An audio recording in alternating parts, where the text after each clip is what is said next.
NYYST. This is New York, Yankee sports talk. Yup, swinging for the fences, knock it out the park. This is New York, Yankee sports talk. Woo. Christian and Chris, of course SGR. This is New York, Yankee sports talk. Homie, New York, Yankee sports talk. Record, rain, and shine. Grab your shades and umbrellas. NYYST, you're hanging with the fellas. Welcome back. This is episode 348 of the NYYST podcast. We're live on NYY Underground. I'm your host, Christian. As always, I'm not joined by my co-host, Chris. It's SGR. What up? It's sometimes that muscle memory just kicks in and you just can't help it. We've done 300. This is like I said, we've done probably even more because there's been like sub episodes, but officially 348 episodes. Spin-off episodes. Where's Chris? I don't know. Did he get put on the waiver wire? Did he get put on the waiver wire? Did anybody call him and tell him he's on the waiver wire? Okay. Did he get picked up by another podcast? Did another podcast pick him up off waivers? Was that dickish that I put him on waivers? I didn't tell anybody. Yeah, maybe you could have let him know. I mean, you have done almost 350 episodes together. This is true. I would like to go back in the archives and see like when the open took effect. Like when did Welcome Back become the official open of the show? All right. That's actually, that we should do that. Go back, see when we started having like slogans and shit. Let's do it. It's August 31st, the last day of August. It's been it's summer's almost over. After this weekend, it'll be the unofficial end of summer, and we'll be marching down the days till the unofficial. Well, the Yankees are done. I mean, till the official end of the season for the Yankees. They had a chance to sweep the Tigers and earlier today, and they fell short. You looked at that lineup. You kind of figured there'd be no Judge today, especially after he fouled the ball off his toe last night. So, and this is what I said, and we're not gonna, like we said, we're not gonna spend a ton of time on the stuff that happens on the field here, but you gotta love the fact that the Yankees were down to their final out today, down 3, and Volpe puts one over the fence. It's squeaked one over the wall there. That was nice. And now it's a 2020 season for Anthony Volpe as a rookie. I don't know. Did he get the OPS over 700s? Because that's one of the things I'm looking for as the season ends here, is that Volpe gets that OPS over 700. If you do that, right, let's say Volpe has a 700 OPS season. It's 707 now. It's 707 right now. That's right. If he can even stretch it a little bit, get to like in the 720s, he's going to possibly have, if he goes has a 25 season with a 725 OPS, you got to call that a very successful rookie year for Anthony Volpe. Absolutely, because you look at the slow, I guess he at least he was getting on base early on, but then he hit a rough patch for a little while. The fact that he turned it around and since that chicken parm incident, he has been a completely different player. So good to see. Don Sicario in the chat. Oh, hey, guys. Donaldson, he's in the chat. That's right. Because you got to remember when Volpe was given the news that he had won the job out of spring training, that he was told that the Yankees wanted him to finish his development at the big league level. So I think even to a man, the Yankees would say that he wasn't a finished product. So if he, at this point in the season, and that he's only missed one game, the Yankees have only given him one full day off, that he's pretty much played every single day and is really not even hit a rookie wall. It seems he's been playing, better as the season is going on. You got to be very hopeful for the future of Anthony Volpe going forward. And,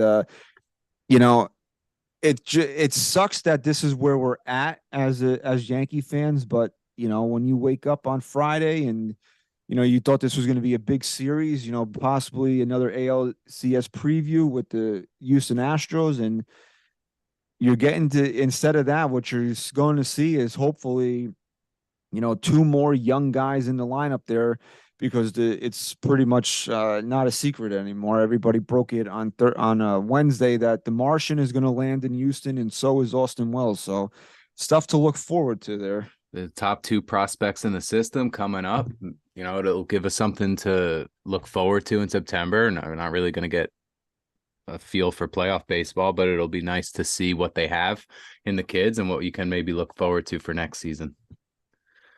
Yeah, it's going to be interesting, right? Because so far, since Pereira and Peraza have been called up, Pereira has played every day. Peraza I think he came into the game later today. I didn't watch the game. I was following it and listening to it. So, but I believe he came in later in the game. I don't think he started today. He's had 2 games where he didn't start. So, you wonder, do the Yankees feel more a little bit better about the future of Pereira, that they're seem to be giving him more of an extended run? I haven't exactly been in love with what I've seen out of Pereira. There's a lot of chase in his game right now, and hopefully this is something that he works on, right? I mean, we got to remember that Aaron Judge, who, when healthy, is the best player in baseball, right? Or one of the top 3. I mean, you want to put Acuna up there. You want, obviously, Shohei. People want to put Betts in there. You can't name whoever. You're not putting. If you put Aaron Judge lower than 5th, then I don't respect your opinion in baseball. Okay, fair. But Aaron Judge struck out 50% of the time, literally 50% of the time that he came to the plate in 2016. So I mean, you don't want to make too much out of Pereira, but you would like to see a little bit more hard contact. And what's really stunning to me right now is Peraza is not hit at all, man, at all this year. No, he's hitting 136 right now. OPS 411. And he was a pinch hitter in this game today. He came in later. But yeah, only 11 hits and 81 at-bats this year. Not looking great, but I mean, defensively, he's been a nice, component. But yeah, I don't know. The offense hasn't been quite there yet. But again, we got to give it time, because remember what the narrative was when Volpe was at his lowest point. It was, how much longer do you want them to do this experiment with him? And now, I mean, that question isn't even a thought in my mind anymore. It's Volpe's the shortstop, so it could turn like that. So I just think maybe some more at bats. That's what's good about calling up the kids now, is that you get this experience this year. Get some lighthearted baseball rather than playoff push baseball. So it could be a nice sort of welcoming for these guys. I mean, the only thing that concerns me more about Peraza than Pereira is that Peraza, even though it was truncated, was up here earlier this year, and he was here last year, and he actually hit really well last year. I don't know, did he hit 300 in the last year? It was high to somewhere around there. He hit well last year. He played in the postseason. 306. So, and he played in the postseason. So you were hoping that, a guy that already had a taste of the big leagues wouldn't be struggling this much. But, he had a hard hit ball last night that the center fielder ran down. So, hopefully things will turn for him. But here's the deal, right? There's no more somebody, because I tweeted this, I was at a meeting today, and I was just checking the score on my phone, and when I saw that Volpe hit a home run to tie the game in the 9th inning, I gave out like an audible yeah, and people were like looking at me like, what the hell is wrong with you? But the game means nothing. It doesn't matter. The Yankees, even if they had won today, they're not going to the postseason. They still they're still gonna have a hard time, in my opinion, of finishing above 500. But it's like you still get caught up in certain moments, right? Sure. And I don't know, man. It's just you're looking forward to what these kids can do, and you hope that every day going forward that you see these names: Wells, Pereira, Peraza, Volpe, Dominguez. They're all in the lineup every single day. There's no reason that Jake Bauer should be getting at bats anymore. I respect the hell out of what IKF has done for this team this year. There's no reason he should be getting at bats anymore. I mean, you gotta play Wells behind the plate. LeMahieu's probably going to play at first. Gleyber, Volpe, Peraza, then you're going to go Pereira, Dominguez, Judge. I mean, that's going to be your team, right? And stands as the DH. There's no real reason to give anybody else at bats right now.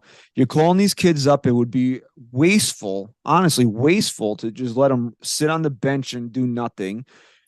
And you gotta find answers, man. Go let these kids get a taste of the big leagues right now. Because honestly, what's more important to this team next year? Jake Bauers playing 20 games or Jason Dominguez playing 20, 25 games? Right. Yeah. You're going to want Dominguez out there. So yeah, you're absolutely right. You hope that that's the approach going forward. It seems like that is what what they're going to do, because you've seen such a limited IKF over these last, week, 2 weeks. Right. So he's already taken that hit. Oh, before we get any further into the show, just a reminder, if you're in the chat right now, please like this video, subscribe to NYY Underground. We are so close to 20K, so let's get there.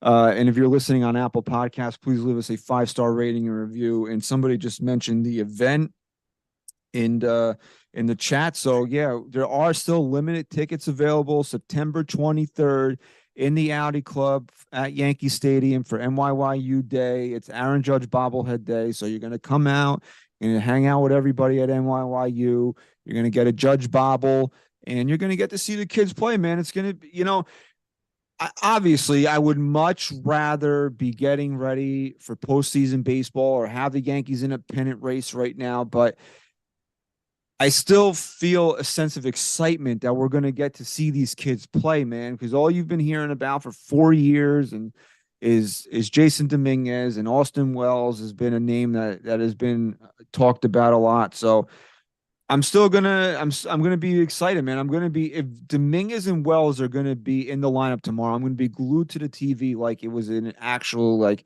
the Yankees were a game out of first place. Yeah, I'm excited for tomorrow. I'm excited to see these guys. Another good thing too that kind of eases the pressure on these guys, that they're all up now together. So it's gonna be no one's really in the spotlight right now. Although Dominguez, I guess, would be kind of the at the forefront, right? Yeah, I would say so, yeah. but I mean, Verlander is the scheduled pitcher tomorrow for the Astros, and honestly, if the Yankees are going to sit Dominguez or Wells tomorrow because Verlander's on the mound, then what was the point of even calling them up? Come on, dude. What a better first game. Let them get a taste Verlander. against. Yeah, man. Let them get that taste against Justin Verlander. Why not have a future Hall of Famer be the first guy that you face? And what do you think that could do for one of those kids' confidence? They get their first major league crank against Justin Verlander, Oh, big time, dude. Big time crank against JV to start your career. Uh-huh. I might crank if I see that. Or you yank and they'll crank. True. They crank, I'll do the yank. Go Yanks. Somebody had tweeted this to me. Tweeted it? Xed it, crossed it to you. Okay. That the Yankees are only like it's like a bone that they're throwing us. It's like that they're calling up Dominguez and Wells, and it's like a more gaslighting. And you know what? I'm not going to disagree, but I don't really care. Honestly, I don't really care what the reason is right now. It's the right thing to do. Yeah, it's the right thing to do. And there's really no precedent that has been set in this generation of Yankees where you can reference anything like that. This is a bad team. They're in last place, and last place teams. If you have the system, if you have prospects in there, then you're going to call them up and give them a shot at the end of it all when there's really nothing else to play for. So I do see that could be a possibility, that this is kind of like same with like Jeter, the Jeter announcement for Old Timers Day. It might be kind of a distraction of what the root of the problems are, but it's something that you'd hope that they would do at this point. So whether it's gaslighting or not, it's like you said, it's the right decision to make right now. Right. I don't even care what the reasoning is for it right now, because it's the right call. If you're going to miss the postseason and be this bad, why not give us something to watch? Why not give us something to be hopeful about? Why not give us like a glimpse of the future? Like I said, what do we need any more Jake Bauers for? I mean, Yeah, why would we Billy McKinney's on the IL? I feel like he was only placed there because they needed a roster spot. It's to me it feels like one of those phantom IL things. Why would we need to see more Billy McKinney? Why would we need to see more? We don't No, need to see any more of these guys. Don't give us boring bullshit baseball that got us to this point to begin with. Let's get these kids up here. Let's feel a little bit hopeful about the future and whether or not that's the Yankees, like we said, like they're gaslighting us and they're doing it for all the wrong reasons. It's still the right thing to do. And I'm not gonna flip my shit over it. Like no. some people are. Let's see. What's the deal with Bowers though? He's been healthy for a bit, right? He's just not really Fine. He's playing just as not much. playing. And Yeah. that's Okay. So I good. mean, Good. Good. Good. I know he's a pre-art player, so I That's think why the Yankees. I'm kind of hesitant with him because I could see them maybe wanting to still see what he has in case they decide to go with him in some sort of competition for left field next But year. he's like a knockaround guy, dude. Yeah, I big think we time. know what Jake Bowers is. He's got pop in Exactly. his bat, but he's not a major league hitter. I'm No, sorry. that's the key. We know who he is. We might see above average play from him occasionally, but we know who he is. And you So know what the let's problem is? find the He guys that we don't know anything on yet. field the ball. What'd you say? He can't field the Yeah, ball. big time. Big time. That's a big, big problem. He sucks. That's the deal with Bowers. That's what Oh yeah, I mean that's the Foxy said problem. in the chat. What Jake number Bauer. for Martian? Do you know the number that he's going to be I rocking? had heard 60? 80. I heard 89. Somebody mentioned that. 89? Ooh, I like, yeah. NYY Underground posted in the chat. It seems like 89. Ooh, 89 to 99. Do we get a 79? What's Pereira wearing? Does he wear, what is he? No, he's not 79, is he? That would be pretty cool. No, 79. honestly, I never noticed. Yeah, I don't think it's that. Let me see here. Maybe it's someone will say it in the chat before I find it. 80. Is it 80? Yeah. I don't know. This is where like I have not intentionally not watched the game since they've been out of it. But if I'm outside playing with my daughter, I don't Yeah. rush inside at 7 o'clock to watch the game. I turn it on when we're done playing outside, and it's background noise right now, unless they're winning or there's a reason to take notice. Or like last night, I was really locked into the game because Garrett Cole was pitching, so I'll be locked into his starts because I wanted to see him win a Cy Young this year. And like if Right. Volpe's up, if I or Judge, like I'll look up and watch the TV. But I mean, it's hard to be as emotionally invested. Like I know I still cheered for Volpe's home run today, but it's gonna, you're still gonna get excited over moments like that. But to be in every single pitch where it's like, it's hard, right? Almost say hard. Yeah, they Sorry. did. And I saw somebody, how do you call it? Like they tweeted, like it's getting hard saying that the Yankees have to go so and so. I was like, dude, like they're not making the playoffs. Like don't like just let it go at this point. Yeah, you got to Like let it go. it's not going to happen, man. Like they're done. I threw in the towel on the season when they blew that game in Miami. Like when they had that Cole start on Sunday when they had a Yeah. chance I mean, come on. to win that series, and they were up 7-3 in the ninth, and Clay Yeah. Holmes. Yep. That was it. Uh, That was it. That was the that dagger. was it. That was it for me. That was it for Same me. here. And Yeah. I mean, look, they're 10 and a half games out of a wild card tomorrow, September. It's unattainable. I was talking to somebody today, and it's like, well, they're No, only right. 10 games out. Like, There's a come on. month left. Not even. How many games do they have left? They've played what 134 games. So they There's have 28 less, games yeah, left. yeah, 28 games left. And I'm one of the biggest positive. I know Mhm. sometimes I'm on here and super negative, but like I'm always positive about the outlook. Like in my mind, at least, like they can do this, they'll do it, they'll do it, they'll do it. And like you can't get me there, bro. Like they could go what? They could go 26-2. I don't think they would make the postseason. That's how dire things It are wouldn't for be a them right now. guarantee. Even that good, it wouldn't push them through. I mean, they do have teams ahead of them that are on their schedule, but I mean, come on. I'm optimistic too with this stuff, but the glass is half empty. This is empty, bro. Like there's Yeah, no. yeah. I The don't glass, think. there's like a little dribble, and it's just not even worth it at this point. No, it's like when somebody's in a really bad car accident and they're not legally dead, but but the doctor tells you there's no brain Yeah, activity. Like that's where they they're are right now. vegetables. That's kind of just like where they are right now. Um, but you know what's wild though is that the friggin' Angels who did go for it and then fell on their face, like they literally put everybody on waivers that they That was traded. That was unheard in of, man. that was insane, man. And that just to lead right into it, there are opportunities for guys like Dominguez and Wells because the Yankees sent two veterans packing this week, and one of them was Wash Donaldson. They just straight up released him, and he landed on his feet already. He signed with a minor league deal with the Brewers, who the Brewers will be here next week, which is interesting. Maybe they'll let Donaldson play on for the Yankees on Old Timers Day. Although they're not And playing this year, not playing a game. I don't think they're doing it ever again. Yeah, they're done since that COVID season. I doubt they'll do it again. I don't know, dude. Like I would rather. I never really needed to see the Old Timers game. I always equated the Old Timers game to like preseason football. I always think I'm going to enjoy watching it. And then I turn on, I'm like, I really don't want to watch this. I've been to a couple old timers days,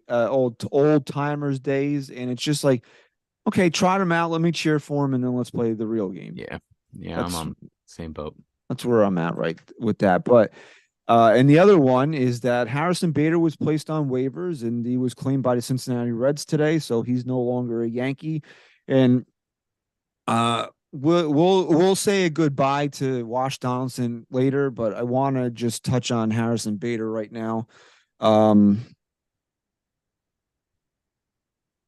just texted me that my daughter told her that she wants to be Beast from Beauty and the Beast for Halloween. Nice. Nice. Are you going to be Belle then? I guess I would have to be, right? Yeah. Or Teapot. I never saw Beauty and the Beast, so I don't know. I guess there's a teapot involved. Yeah. Okay. Yeah. They come to life. Teapot, okay. Okay. All right. Uh, Tea. Pot. I would love to do see Mike Francesa do a watch along of Beauty and the Beast. Dude. Okay, they're about to do the hit song "Beauty and the Beast." Okay, all right. Oh wow, he turns into a man. Okay, I don't know if I like that. Okay, it's about image. Okay, Like really critiques it. Oh, back to Harrison Bader, right? So now the book is done on the Jordan Montgomery trade, and I mean, wow. You want to talk about teams falling on their face? The Texas Rangers are they fell in what, third place now? They haven't really. They're in third in the wild card right now, but as far as their division goes, they are in third place, but they're a game back. So they're three teams separated. So ever since they had stolen roll call from Yankee fans, yeah. they kind of been on a downward spiral. So it's like kind of get your own thing, right? Okay. Yeah. So Montgomery's over there pitching in a playoff race and doing pretty well. Okay. Very good over there. Yeah. And now Harrison Bader is no longer a Yankee. And, we heard rumors that the Yankees had trade for Bader on the table. Who knows what they could have got for him. And they ended up letting him go for nothing. Mm-hmm. But here's the situation, right? Now it's time to look back at that trade. Would you still make the trade? And I have to say, I'm not going to change my opinion. I think the Yankees still should have made the trade, the Harrison Bader for Jordan Montgomery trade, because we have to look at the facts of the situation at the time. Number one, the Yankees had no outfielders. Okay. They didn't want Aaron Judge playing center field anymore. They needed a center fielder. This guy was not a good defensive center fielder. He was an elite defensive center fielder. That's number one. Number two, Jordan Montgomery did not factor into the Yankees postseason plans. Okay. And he's not a guy whose stuff translates into coming out of the bullpen. So you had Sevy, you had Nestor, you had Cole. They traded for Montas, and they thought that they had Pablo Lopez on the way as well. It didn't work out, but they had those four guys and even if you had those 4 guys, you usually only go with 4 starters in the postseason, and they were all pegged ahead of Jordan Montgomery. It was, to me, it was worth the risk. Now, the idiotic thing of what Brian Cashman does all the time is he traded for Bader while Bader was injured. We only got a little bit of Bader in September. He was super hot in the postseason. And then guess what? An injury prone guy got hurt. And he had what was the OPS this year? 640 something, right? 7 home runs. Batted what, like 230? I don't have the stats in front of me, but it wasn't any great shakes. He came off the IL the first time. He got hot. I think that was the majority of his friggin' home runs happened in like that week or two span that he came off the IL. But he had proved himself to be a guy that can't hit right-handed pitching. Mm-hmm. And it's kind of important to do that when you're a right-handed hitter and you're going to play every day, because the majority of pitchers in baseball are right-handers. So, Right. I mean, ultimately, like, we debated this. We talked about it when he came off the IL and he was hot. That do you extend the contract to Bader in the offseason? And the thing that we talked about at the time is, like, you couldn't trust his health. And now, the way the season played out, you can't trust him to be an everyday player based on the fact that he can't hit. Right. Right. So, I'm not upset over anything. I'm just, it sucks it didn't work out. He was a likable guy, high energy guy. It just didn't work out here. And, he got emotional. He was talking to the media during the game today when it appeared, when the news came out. He was a New York kid. He got to live his dream of playing with the Yankees. A lot of people on social media are crying about it. I'm not there. Harrison Bader barely played a year with the Yankees. So, I mean, while I liked him, and I hope that it would have been a better situation for not only him, but the team in his time here. It's going to be one of those guys where, 10, 15 years down the road, you're like, oh, he was a Yankee. Mm-hmm. Yeah. And like seeing him talk about it definitely I didn't enjoy seeing that. He was definitely emotional about it today, but I mean, he's also going to a team that's in the middle of a playoff race right now. So let's not be too upset over it. He's getting to play, meaningful baseball, and it just didn't seem like he was the option. We have a center fielder that's our top prospect in the system, so it's just not maybe optimal to bring this guy back to begin with. And he was really bad offensively this year, man. 240 batting average, and his on base percentage was 278, only 38 points higher than his average. You want that to be at least 100, and his OPS was 643. Okay, so I had it. Okay. Yeah, you were dead on. Now, looking back on it, would I still make the move? I would, based on his postseason performance last year alone. I thought that was you can't say it was worth it because he wasn't technically a rental, but that was a big playoff push that he had last year. Did he lead the American League in home runs, or maybe someone on Houston ended up taking over, probably Alvarez? But he had a great postseason last year, like you said, which is really the biggest point to make, is that Montgomery was not in their plans for the playoffs last year. The move was for the playoffs last year, and he was awesome in the playoffs last year. So it was the right move to make. It's disappointing how it went this year, but I would make the move again. It's just it kind of like the hindsight of it kind of sucks because Montgomery's been really good. His last 5 starts, he's pitching to a 2.3 ERA. He wasn't great for the Yankees, but I always thought he was serviceable. He was someone who could go out and he was reliable. Reliable, big time reliability for them. It just, you could get a guy that could start center field for you for a guy that wasn't even in your playoff plans. And so I would make that move again. It just didn't work out. I'm not going to knock Cashman for that move. Although I do think Montgomery was a reliable arm that could have still done it here in New York.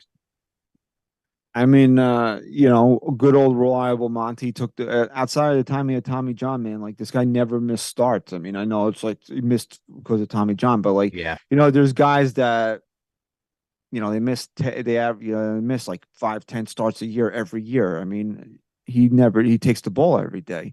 And you could literally write it in blood. He was going to give you 6 innings and allow 2 or 3 runs, like the 95% of the time. That was Monty. Bang, bang, bang. You could count on that. So, I mean, I was more upset when Monty was traded because I always had an affinity for Monty because of how reliable he was and how consistent that he was. But you have to realize that it was a move the Yankees needed to make at the time, and it hasn't worked out for them.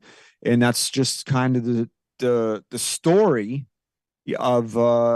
of the way things go for them right now. It's unfortunate that even if they do something that you feel is right, it's just not working out for them. So I don't know what else to say about that.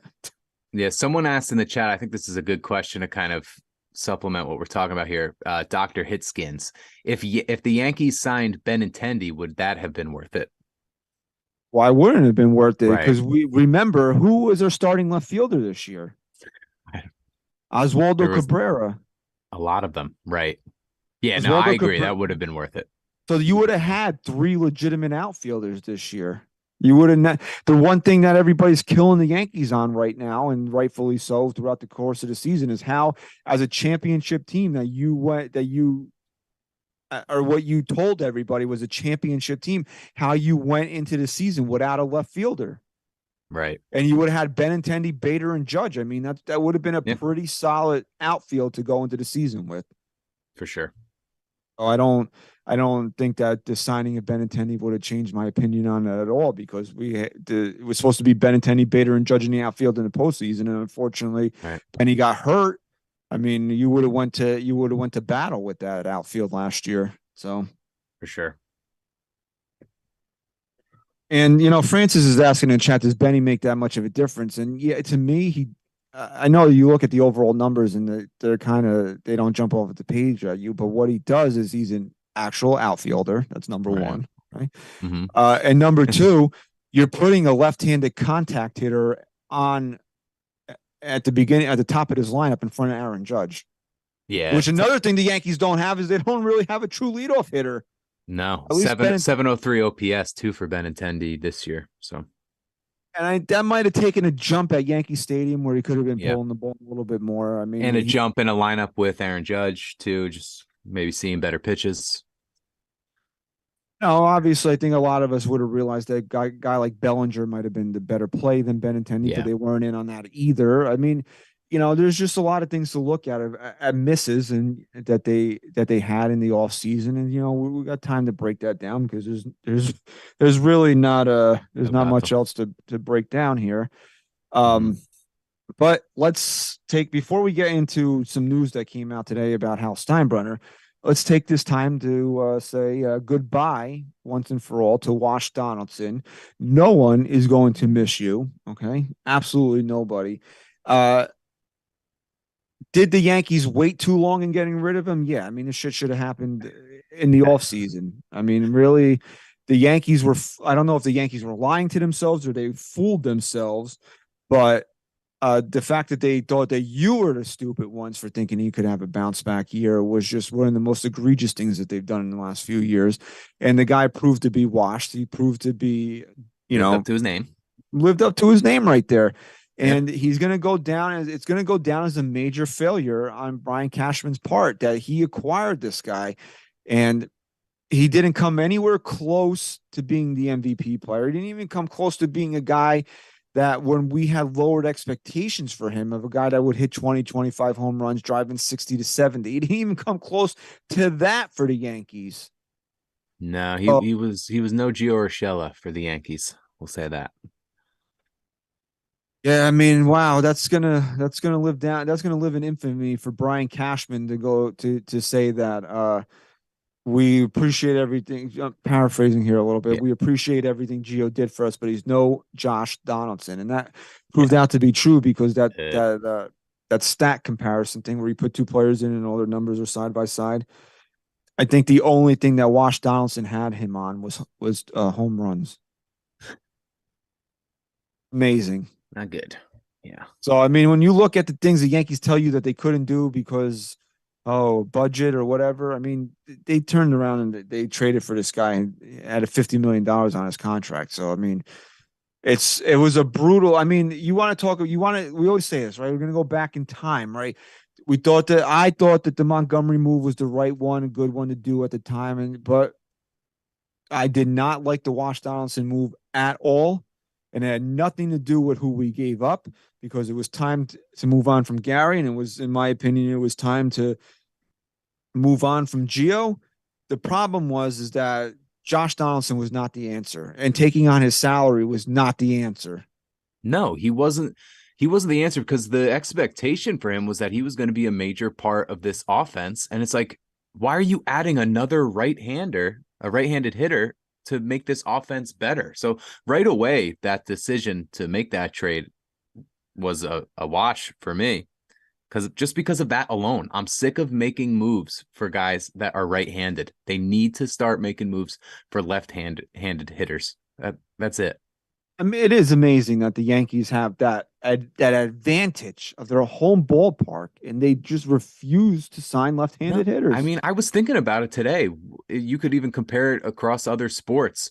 Is the Yankees short porch in right field the biggest advantage in all of sports? Because the only other one I could possibly think of is maybe like Seattle, so the Seahawks, the 12th man factor of the crowd, the how loud it gets there. But like, what other sort of advantages, like home field, home court advantages, do teams have in other sports that gives them as much of an advantage as that right field porch, dude?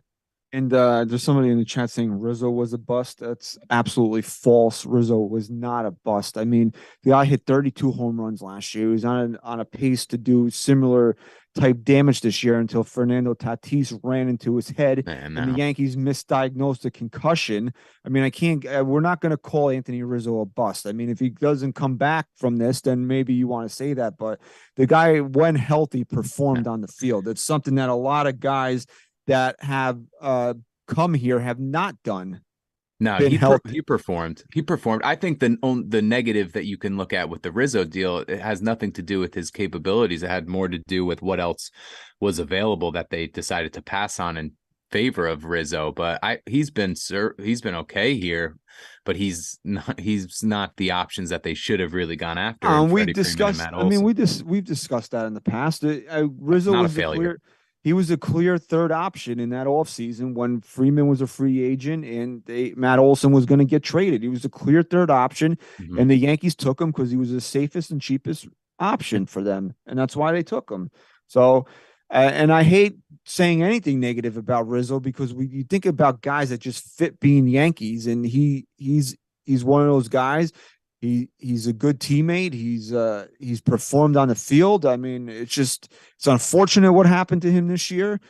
And it's unfortunate that he's a Yankee, because the Yankees didn't want to take a bigger risk at first base. And I mean, you want to talk about what this team would look like if they had Freddie Freeman or Matt Olson swinging from the left side, swinging from the left side right now. I mean, you want to talk about yeah, I mean, you want to talk about the ways the Yankees could have kept themselves afloat while Judge was injured.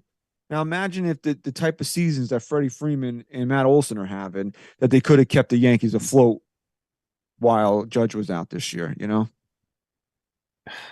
That stings more than passing on the shortstops. I know it's another hindsight where those shortstops aren't playing too great right now, and the first basemen are playing MVP caliber. But I don't know, man. When I picture the Yankees and I picture a good Yankees team, every good Yankee team had a first baseman that was elite. And I just don't know. Rizzo's an above average player, but I can't say he's on that level as Freeman. I mean, Olsen. Freddie Freeman was my third. Freddie Freeman was the guy for me. I mean, I wanted him so bad. I just thought it was such a George move and a Yankee thing to do, is to take a guy like that off a championship team and spend a ton of money on him. They didn't do it, right? I mean, there's no sense in harping on it. But speaking of harping, I mean, Bryce Harper should be a friggin' Yankee. Another one. It's just, a lot of, and again, that goes back to last week. The Yankees chose Giancarlo Stanton over Bryce Harper. I mean, it's basically what it comes down to, because they weren't going to take on a contract like Bryce Harper a year after trading for Giancarlo Stanton. So, I mean, it's the choices that they have made have not worked out. I mean, it's just, you look at everything that, the Brian Cashman has the anti-Midas touch. It does not it turns to shit. I mean, you got right, it. this is Greek mythology. Okay, we're gonna do a deep dive. Okay. I mean, what would you think? I would almost say if Stan was traded anywhere else besides the Yankees, he would have had a couple more MVP years and might have stayed healthy. Who knows? Yeah, for the Cardinals. Didn't he turn down the Cardinals? Yeah, he was supposed to go there. And the Giants too, I believe, right? I think the Giants were another one he waved off. That's what people got to remember. Oh, we got to trade Stan. Just dump his money. Okay, well, what if he tells you to go fuck yourself? Which you can do. Yeah, I mean, he has a full no trade. Oh, yeah, I don't know, man. So I mean, it's if Wash Donaldson is on the major league roster when Milwaukee comes here and the Yankees, I swear to God, dude, you're gonna have to have like me sedate it if they play a tribute video for him, because I'm gonna lose it. Oh my God. And they will play some sort of thank you. Yeah, thank you for what? Being one of the biggest losers that have ever. I mean, I'm trying to think of like who's been a bigger loser for the Yankees than Wash Donaldson. Jacoby Ellsbury. Yeah, I mean I guess that's the one, right? That's the one everybody's going to go to. But do you want to be remembered in Yankee history as co-big loser, as Jacoby? Who remember when we used to call him LO Ellsbury? Yeah, like that's Jacoby. He called him that so much that my autocorrect would change Ellsbury to Lowsbury. So it's LO Ellsbury and Wash Donaldson. I mean, do you want that's the company you want to keep?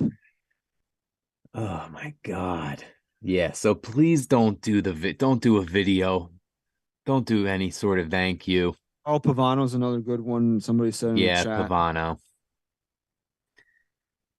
I mean, these are not people that you want to be in company. Kevin Brown, with. another one. Yeah, Kevin Brown. Phantom Outsider pointing those ones out for us. Oh, yeah, I mean, yeah, not good. Jacoby LO Ellsbury. What was worse, Hicks or Donaldson?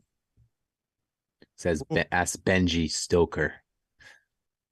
He's had a good season here. Don't forget that. Yeah, that's where I'm kind of leaning. Where I mean, although Hicks was here longer, but Donaldson came here and was a complete wash, and he was making $25 million a year. Yankees got no good productivity out of Wash Donaldson. It was all garbage. I mean, and I hate. And the thing that I can say about Hicks is that when that contract was signed, I thought it was a good idea at the time. I thought because coming off that season, if he was going to be close to that player at 10 per, that was a really good deal. But he never did. I mean, he's another guy to spend most of his time here hurt and not healthy. But at least I could say he had that 2018 season. Yeah. I didn't hate the move when it was made.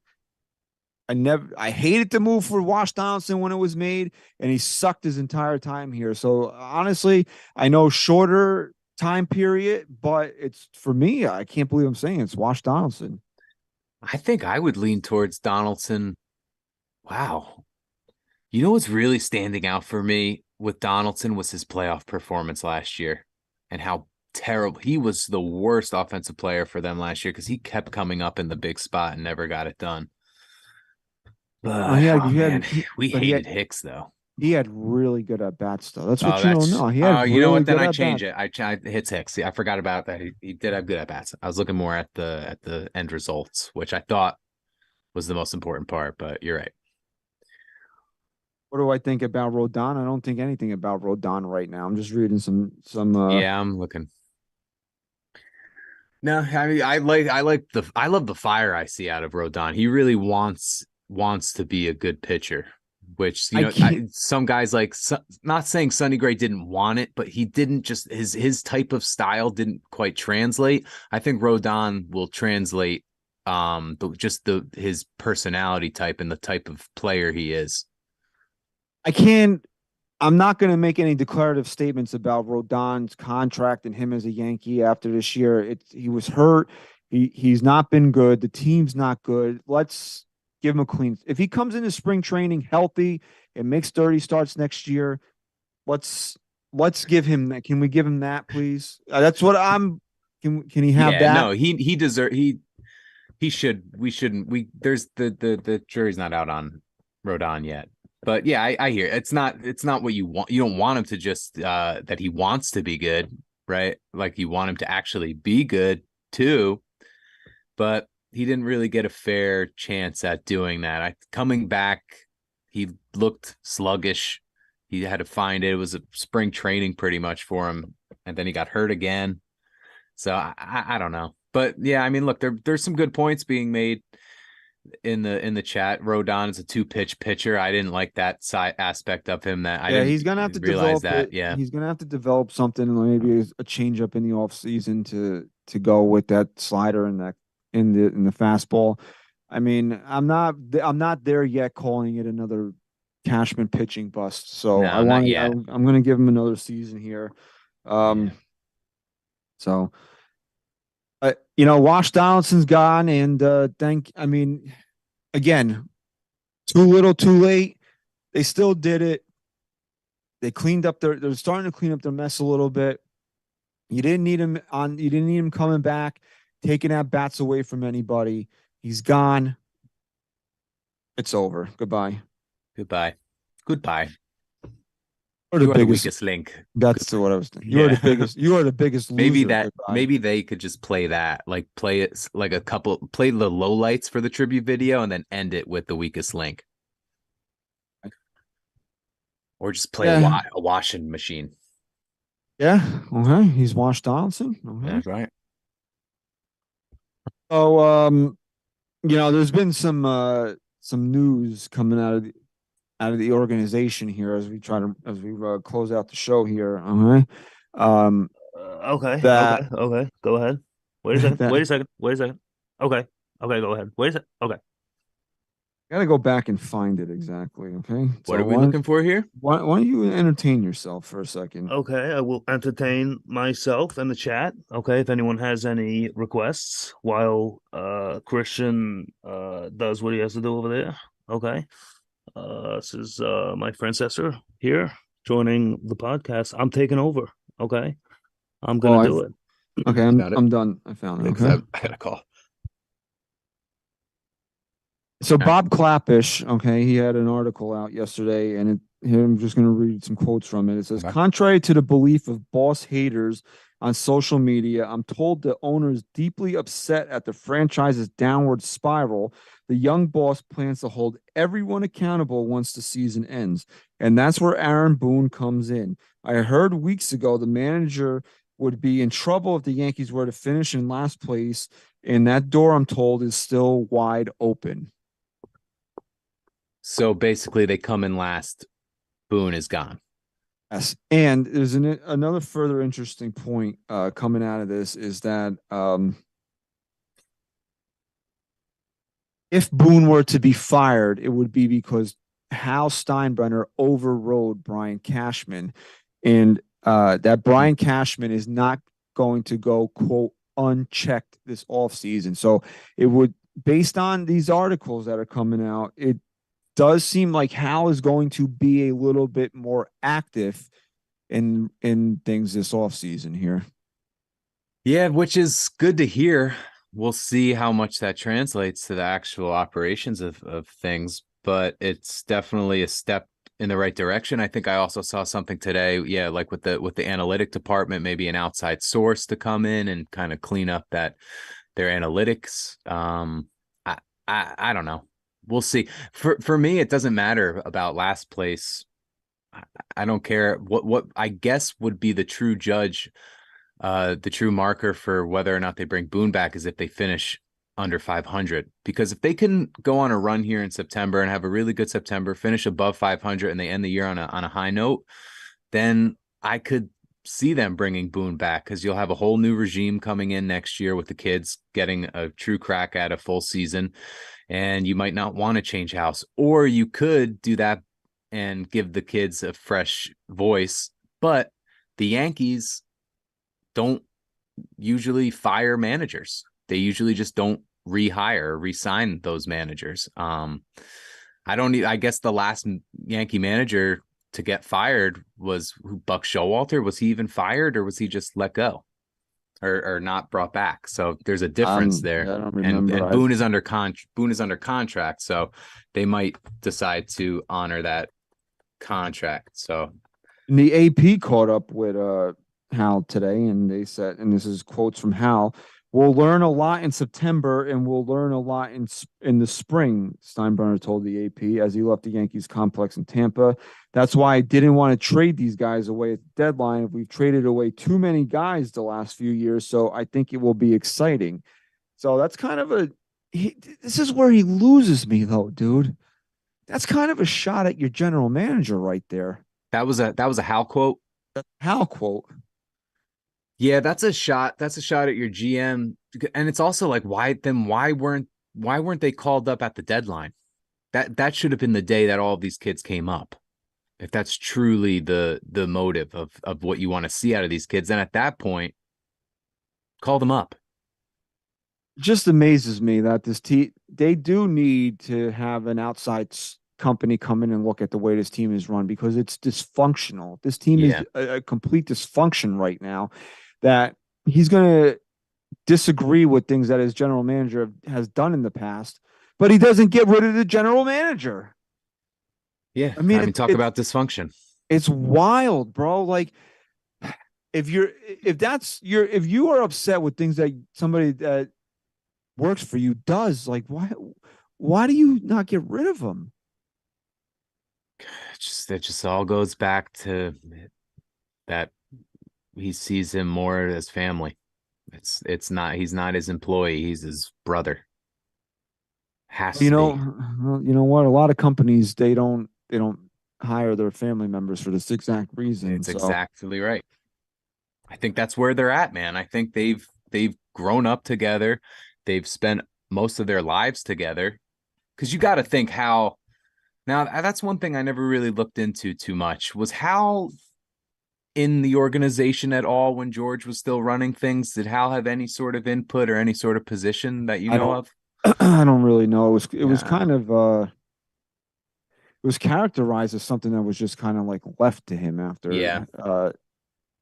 George passed, and then the other general partners didn't want Hank running shit after the whole A-Rod thing. So I guess he was just he might have been, I'm sure he was doing something. He's not really a baseball guy. He's a business guy, man. Like, I know what people want to rip on him for that, but like, he doesn't need to be a baseball guy. He just needs to hire baseball guys, and not. The frustrating thing here is that, again, we say it all the time. It's, he just refuses to get rid of Brian Cashman. And Brian's not going unchecked this offseason. I didn't want to trade all these guys. I didn't like that we traded all these guys away. Well, bring in somebody else then to do a different job, bro. Like, I don't understand. Like, it just. So then that's where Omar Minaya and Brian Sabean must come into play this year. And that's kind of awkward though at this point, if you're talking this way about the team. Well, I think it was in the Clappish article, is that it was said that more power would be delegated to Sabean and Minaya in the offseason. Yeah, can't you see that maybe being like a clash? Yeah. Something different has to be done, because Pete said this yesterday in our group chat, and I really do agree with him. The Yankees are not that far away if they can figure out the front office. They're really not that far away. Yeah, it's almost like a puzzle, and they have a few pieces, but you can't complete the puzzle until you find those pieces. And here's the thing. Here's what the Yankees have that nobody else has: Aaron Judge and Garrett Cole. You start there. And now Peraza, Volpe, Dominguez, Wells. That's 5 guys that are going to be up here every day. These are your top prospects. These are your young kids. You got to hit on 3 of them, right? You hit on 3 of them to be consistent, everyday major league ball players, good ball players. that's your core right there with Judge and three of those guys, right? And then you supplement, and then you just got to find ways to supplement that outside the organization. Yep. And then you hope that Nestor comes back healthy and can be, close to what he was. Rodon is going to be that 1B that we all hoped he was. You have Garrett Cole. You hear guys like Drew Thorpe and Will Warren. Hopefully, one of that. You see I don't think my eyes have been opened to Clark Schmidt this year. Yeah. That I think he really can be an effective back end of the rotation guy. He's I don't know where he ranks right now, but he's got to be in the top 5, top 10 at least of starts with allowing 3 runs or less this year. I know he doesn't go deep into games, but that's something. And that was something that I said to myself when I was watching the game today, because they even fooled WFAN in the 5th inning here, because Boone went to the mound. They thought he was coming to get Schmidt. They went to commercial, and then they came back, and Shackle was doing the game. And he was like, well, Boone didn't actually get him. There was he faced I think it was I don't even remember, but he got him to pop out. And I was like, yes, this is what you need to be doing right now. You don't need to be running to the friggin' bullpen at the first sign of trouble right now. Let Schmidt go. Let him work out of these situations. Let him build his arm up. Let him throw 100 pitches. Let's see what this kid has got. Because if you can get a guy that can pitch the way Schmidt has been the most of this season, that can go a little bit deeper into games as your 5, that's pretty damn good. It's more important about getting Schmidt to that place right now than running to your friggin' bullpen in the 5th inning. Absolutely, especially with where they're at right now. Yes, exactly. And so this was from August 8th, Clark Schmidt was 4th in the league for most starts this season, allowing 3 runs or 3 or less runs. It was Sonny Gray was number 1 at this time. It's probably different now. Garrett Cole and Blake Snell were tied with 20, and then 19 for Schmidt at that point. He's gotten a couple more since then. Cole leads the league and starts with 2 runs or fewer. So I don't know how that translates into 3 runs or fewer, but yeah, man, and they mentioned this on the broadcast on the YES Network last night that Boone has not been so quick to the bullpen, and that's the thing. You have to if you're stretching out Michael King. I don't like the idea of Michael King being a starter, but if you're stretching him out, let him go. Right. As long as you're not jeopardizing his health, let him go. These games mean nothing. I hate the fact that we're basically in exhibition games right now with a month to go in the season, but you need this season is done, right? This season is over. I used to use the phrase glorified spring training for the regular season, because that's what I used to think it was for the Yankees, and now it is glorified spring training, but in the exact opposite direction of what I would say. Don't let this leak into next year. Get as many answers as you can now. Yeah, right. Know who the core of this team is, and then go out in the offseason and fix the problems, right? Yeah. Could you see a scenario where Pereira, Dominguez, and Judge is the outfield next year on opening day? I think it's probably the most likely scenario that we head into the offseason with, into the next season with, because it requires the Yankees to do absolutely nothing. It's the cheapest route that they can go, and it might be the smartest route that they can go too, especially if you're going to give Pereira the rest of the season and you give Dominguez the rest of the season, and then you can adjust off that. If these guys are not cutting it and the team is hovering around a playoff spot, then you can adjust and go and make moves in the offseason. The Yankees were so unprepared. I think that's they were unprepared to make a run this year. They really were. They didn't come into the season in the right frame of mind with the holes that they had, and they just didn't have a plan at the deadline. They were unprepared the entire season, and this is why you're witnessing a last place team that's under 500 right now. Totally. And if they did have a plan, it wasn't a very good one. It wasn't one that makes a playoff contender. Because I had heard somewhere along the way that the Yankees were gun-ho on Bellinger. They were going to go all in on him, and then once the Cubs pulled them back, they had... You mean your whole entire trade deadline was centered around one guy? That's being unprepared. They came into the season with no left fielder. They came into the season with Donaldson as the third baseman. They came into the season with with a pretty poor, in my opinion, even though Trevi was a platinum glove winner, I still didn't like the catching situation. They should have done something with Gleyber Torres. I mean, they were just totally unprepared. They didn't have a left fielder. Right. They didn't have a true closer. I don't care what Clay Holmes is not a closer, guys. Like I don't care what that stretch was that he was on in the middle of the year when people were like, "Well, see this." No, he's not a closer. No. They were unprepared for this season, and you're seeing the result of it right now. Don't go into 2024 with the same unpreparedness. Get answers now. Know who's going to be a part of this team. Get rid of. That's why, you know what? I'm actually in a position here or in a spot right now where I feel a little bit better about the way this organization is being run, only for the fact that even though it's not 100%, maybe it's 70% right now, that they're trying to clean up their mistakes. Hicks was DFA'd. Bader was put on waivers when you know that he has no future here and you want the open roster spot for these young guys. They released Wash Donaldson. They're trying to clean shit up. And you just hope that now in this offseason, go just full turn right now. Yeah, it just, the unfortunate part is that they did it when they did it. You know, to not get anything for Bader and to just kind of toss the season or punt the season away with nothing to show for it.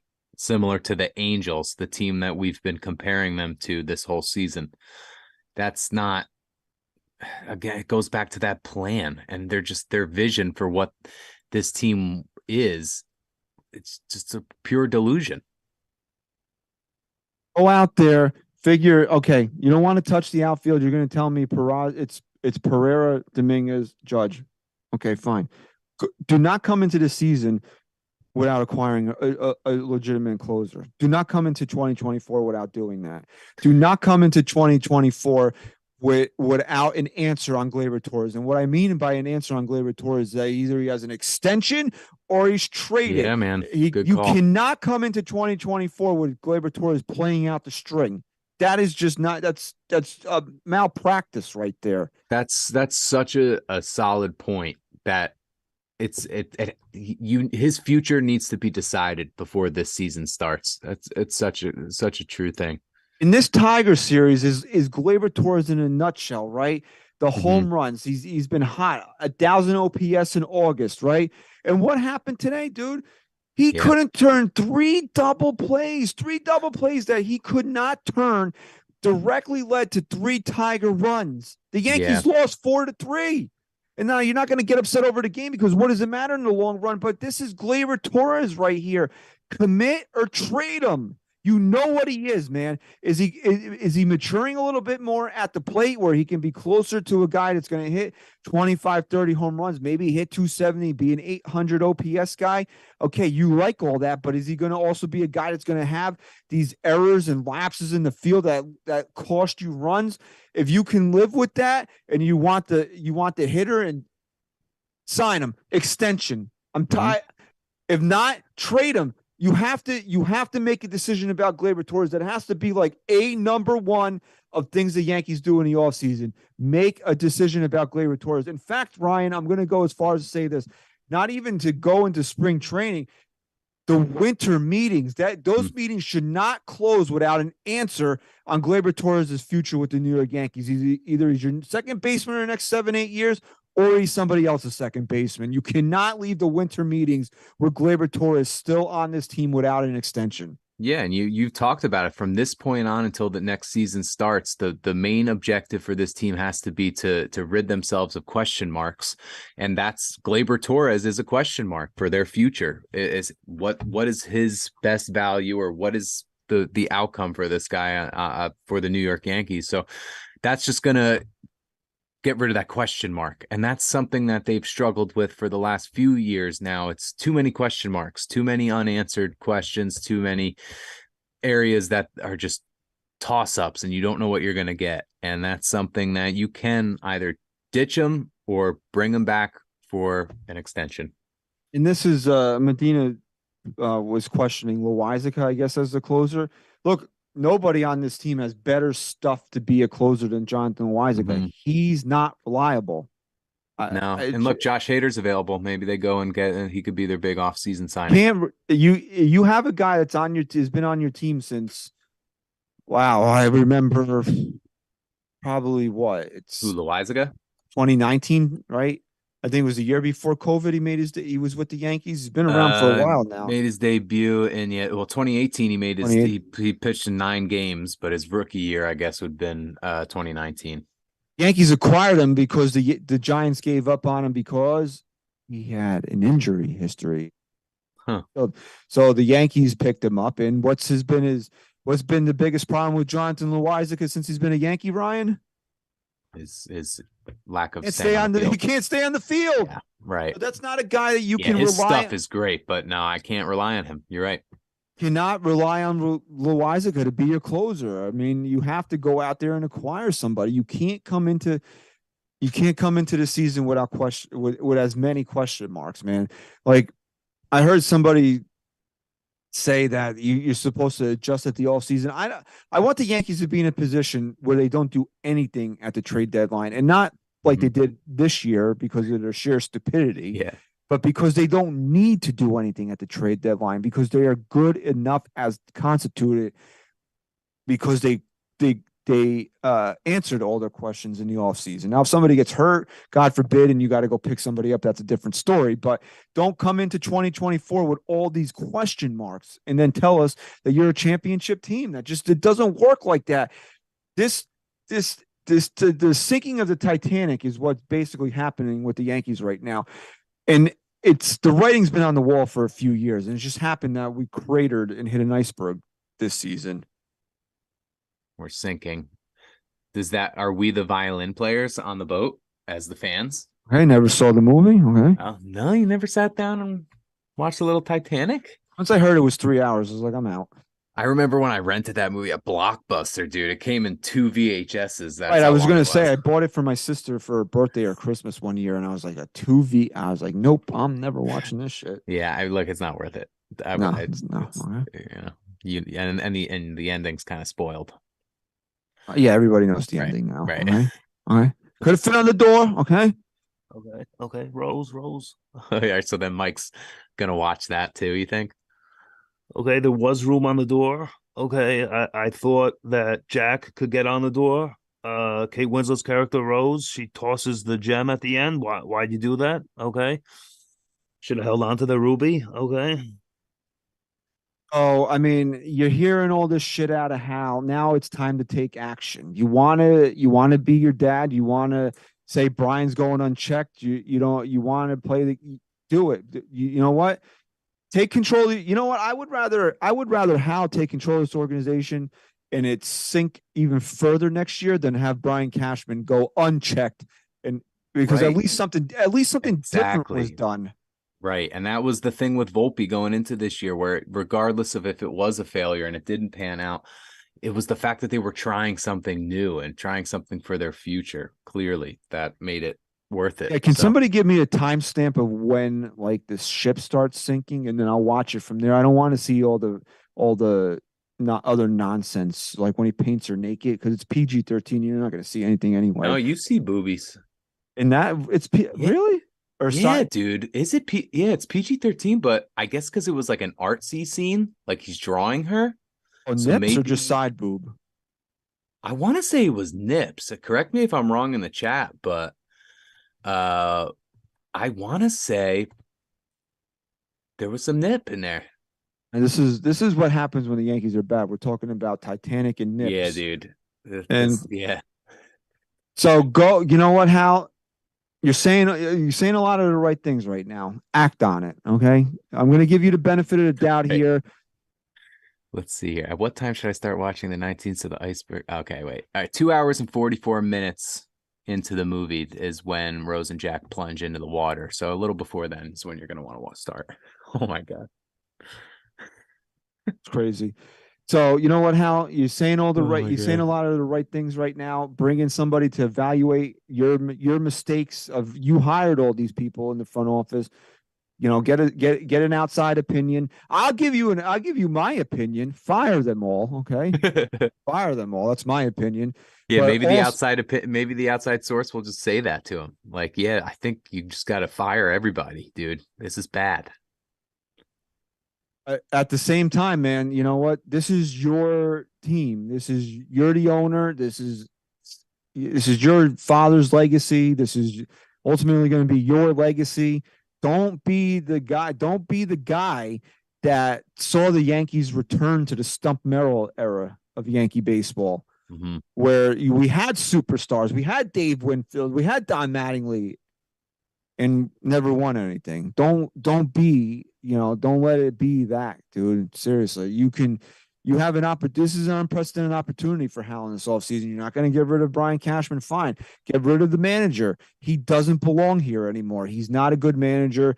The ship is to use more ship euphemism. The ship has sailed on Brian Cashman. Brian Cashman, but the ship has definitely sailed on Aaron Boone. Okay. Yeah, and you're not going to miss him. No, and be more proactive in hiring the next manager.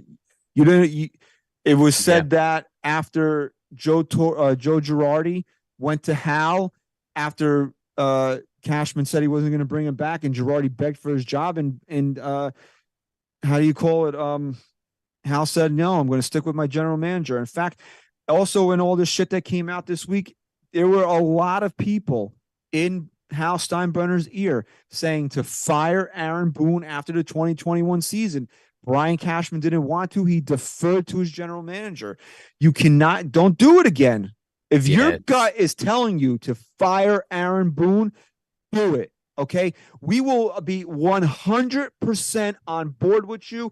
I'm telling you right now, you can show your face. If you fire Aaron Boone, you can come to the stadium next year. No one will boo you. No one's gonna boo you, man. No one's gonna boo you. No one's gonna boo you for that one, Hal. So and just own it. Own it. You're the owner. Own it. It's your team. You own the Yankees, dude. Hirsch says Hal's more clueless than Alicia Silverstone. That's a good one. Okay. So that movie was a good movie. A little weird that she bangs the stepbrother. Okay. Okay. It was an early look. Okay. This is the Clueless rewatch. Paul Rudd. Okay, was a breakout star. Okay, I like Paul Rudd. Okay, I got a little man crush on Paul Rudd. He never ages. Okay, Ant-Man, the first one, good movie. Okay, likes Ant-Man, the original. The first one? He really likes he liked the whole Marvel Cinematic Universe. He was telling me, but She-Hulk wasn't good. Okay, they kind of went more to quantity over quality. Okay. Yeah, man. So tomorrow, September 1st, the Yankees will be playing out the string, but the Martian will land in Houston along with Chicken Parm Wells. The new, you know what? It's a new era of Yankee baseball. It's unfortunate that we're seeing it so quickly after the last quote new era, because in 2016 it was Tyler Austin, Judge, and Gary Sanchez were up here. Right. And we had, the previous year, Greg Bird came up here. So you had this influx of youth. It didn't work out, except for obviously Aaron Judge. Yeah. Now the second wave is here. And I'm telling you, man, if the Yankees I think Volpe, we're going to put him in the hit column, right? Yeah. So now it leaves now you just leaves you Pereira, Peraza, Wells, and Dominguez. Hit on two of those guys to go along with Volpe and Judge. And I'm telling you, this team's not that far away, man. If they can get a friggin' closer and they can just patch this thing back together and get Boone the hell out of here and fix the front. I know it sounds like a lot, but these are not things that I think are impossible for this organization to do. No, everything you just said is completely realistic. If two of those guys pan out on top of Judge, Volpe, and you clear Boone, you get a new voice in there, then you could see this thing quickly turn around. This is bad right now, dude.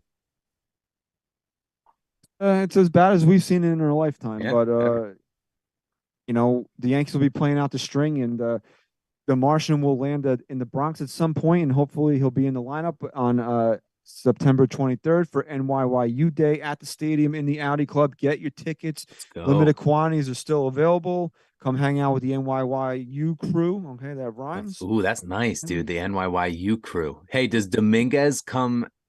I heard there's rumors that he's going to come out tomorrow, similar to how Michael Jordan did in Space Jam. When he comes out in the UFO in the middle of the field, you know, at the end of the movie, they drop him back off. I was thinking more of like Steve Nebraska in The Scout when he took Steinbrenner's helicopter to enter the stadium. Okay. Okay, but they're going to paint it to look like a Martian ship. A UAE or UAP? Yeah. Unidentified aerial phenomena. Okay, that's what it's called now. Okay. So get your tickets for NYYU Day at the stadium on September 23rd. Come out and hang out with everybody and catch a glimpse of the Martian. Okay. Okay, And, my favorite Martian. Okay. If you're still in the chat, we want to thank you for joining us tonight. Hit the like button, subscribe to NYYU. Thank you very much for your continued support of NYYST and NYY Underground. We want to thank everybody for listening and watching episode 348. SGR, say goodbye. Go Yanks. Can't make a promise, but I do my best. 25 sitting on 25 racks. Just got started, no, we ain't done yet. Bought a new crib, that's a goddamn flex. Sign that check. Told them last year that I been up next. Can't take calls, but I send that text. From way downtown, but the shit's still wet.